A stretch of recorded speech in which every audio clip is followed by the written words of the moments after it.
What's good? It's your boy CJ Goodfella back with the Boxing Clinic. One time for the one time YTBC. And back today with a special video. I wasn't even going to drop a video today. I'm like, it's an off day. You know what I mean? Off day from YouTube. But, you know, these fake ass boxing fans out here, man, that don't know shit. You know, always talking about somebody hating or whatever. They don't understand between facts and hate. You know, every time you truth telling, you know, motherfuckers out here want to say, oh, you hating, you hating, you hating. And then they really just keep it real, just keep it real. What the fuck you bipolar motherfuckers want? Let's talk about Triple G resume today. I'm gonna break that shit down. You know, the first guy he fought, Gabriel Balaga, 1-22. You know, I'm not gonna break it all the way down from whatever. But you a silver medalist, and you starting off fighting your pro debut versus a dude that's 1-22, apparently in Germany. Next guy 6-9. You know, 5-1-2. The next guy 1-10 in his fourth fight. You know, you fighting a guy that's 1-10. You know, 9-4, 12-12, 10-10-4, 19-3-1, 11-1. That's a hell of a step up right there. That's a hell of a step up. An 11-1 guy, look like he got a unanimous decision on that one. You know, after that, in his 15-8, a little slower. The 11-1 guy was too hard for you. 20-3. Then he goes back to 9-4-2, 13-9-1, 29-3, 35-7-1 better, 32-1, 32-1, 32-1-1. I mean 1. Then he had some more guys. Fought a guy that was 10-0. You know, got his ass up out of there. In Germany, but we know he wasn't shit. You know, then he go 21-1, 14-2.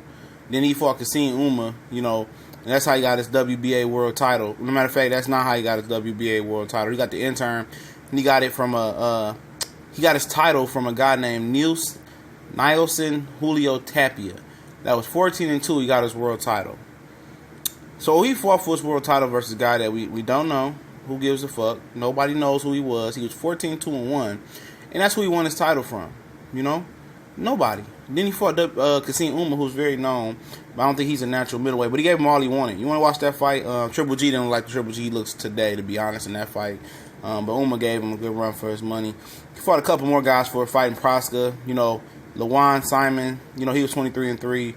Then he fought Makoto Fujiman, or whatever the fuck his name is.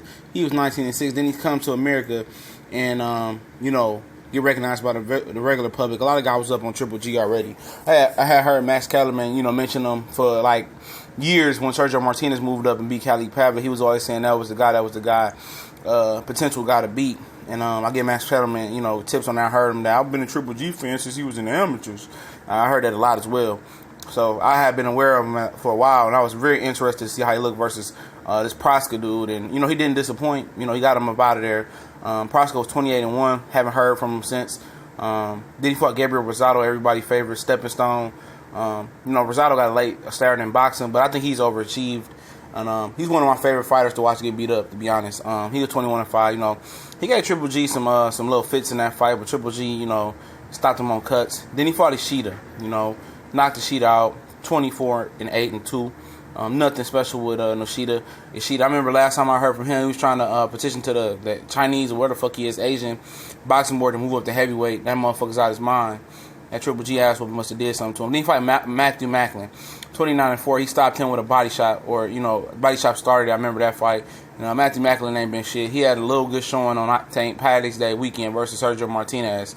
You know, that was his claim to fame. He ain't shit. Then Curtis Stevens. You know, I posted some shit earlier about Curtis Stevens being artificially ranked by the WBA, apparently, because that's the title they hold. Gotta take a drink. I apologize, y'all. But, he artificially ranked. And, because he wasn't in the top 10 or the top 15, I think, as a middleweight. Because I remember he had just came back. And I remember watching on NBC, I think it was a Steve Cunningham, Tyson Fury card. I'm probably wrong about that one, but it was him, Curtis Stevenson, and Derek Finley. Because I watched Darren Finley fight at the Masonic Temple in Detroit when E. Smith won his title versus K9. Because Devin Alexander and Kell Brook, too, you know, the second time they tried to make a fight was supposed to be on that card. I got the tickets, it didn't happen because Kell Brook bitch ass kept pulling out. But you know, I just remember I seen Curtis Stevens make a comeback, and it was like his third or fourth fight coming back. He wasn't ranked because he took some time off. And, you know, they paid for him to get ranked by the WBA. And he got the fight, and he got his ass whooped. You know, he was 25-3. He got beat by Jesse Brinkley. He got beat by Andre Dirrell as well. If you haven't seen those fights, go see him. Osameno Adamo. That fight took place in Monte Carlo. I was very familiar with that fight. HBO didn't want to telecast the fight. Adamo was 22-3, and he actually had fought a guy right before that was like 10 and like 36 or some shit, 17-36. That was his record before he got the Triple G fight. I just tell you where Triple G priorities was right there.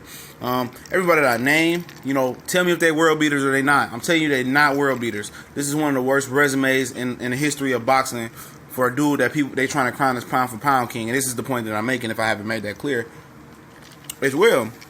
Apologize, I'm drinking while I'm doing this video, but Daniel Gill, 30-2 before he fought Triple G, or 30-1, whatever the fuck he was. He lost by TKO. Daniel Gill really won shit. I don't even know how he got a title before this, but he was a title holder, and how the fuck did he get a title? I don't know. Daniel Gill, he was a tough customer. He didn't back down or fold to Triple G, but later got knocked out quicker by Miguel Cotto. I think that catch weight really took something out of him, just to keep it honest, when he fought Cotto. Then he stops Marco Antonio Rubio. I remember this fight well, 59-6. He did knock out David Lemieux as well. He quit in that fight, Marco Antonio Rubio. I think people let Triple G get in his head before they even fight him. But when they fight, it is what it is. He fought Martin Murray, turned him into Marcos Maidana. He was 29-1-1. Murray came up short versus Sergio Martinez, when most people thought he won that fight. But he lost, and he went 11 rounds with Triple G, and people acting like he was the golden goose. He just struggled with Gabriel Rosado, just show you where his skills was at. Willie Monroe Jr., he just had run the Boxino tournament, and I remember this fight because famously, Abel Sanchez said, and people act like he just went past their ears, Lara was petitioning for that fight as well, and they said Willie Monroe was a more known commodity, a known fighter, boxer than Lara was after winning the Boxino tournament. That just show you the duck goose level these guys is on. Then he fought David Lemieux. He was coming off a win. He won his vacant title versus Nadam, who's been a staple of that division for years and years. And he beat David Lemieux. He's a one-trick pony. He's nothing special. People make him seem like something like he's not. No boxing skills. Got knocked out twice before this fight by Marco Antonio Rubio and some other low-level fighter. He's garbage. Let's keep it real. Fought Dominic Wade instead of fighting Lara, who wanted to move up and call Lara's bluff. Fought Dominic Wade. I don't have to say any more about him.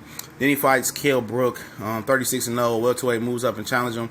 Took the fight. It was a money-grabbing fight. Kell Brook really laid the groundwork. Fought Danny Jacobs, a guy that, people say he was getting knocked out in the 5th round, but he didn't. And Danny Jacobs is a solid fighter, but he got knocked out by Pirog before he had cancer. Got dropped by Sergio Martinez once, and Triple G only dropped him once and couldn't stop him. That just shows you that this nigga's resume, I'm sorry, is horrible as fuck. It's a terrible fucking resume. Worst resume for a pound-for-pound top 5, top 10 fighter I've ever seen in my life. This is the most shittiest shit I've ever seen in my life. And people get mad. Oh, he did this, he did that. He ain't did shit. If you beat Canelo, oh, so be it. But I'd be fucking surprised.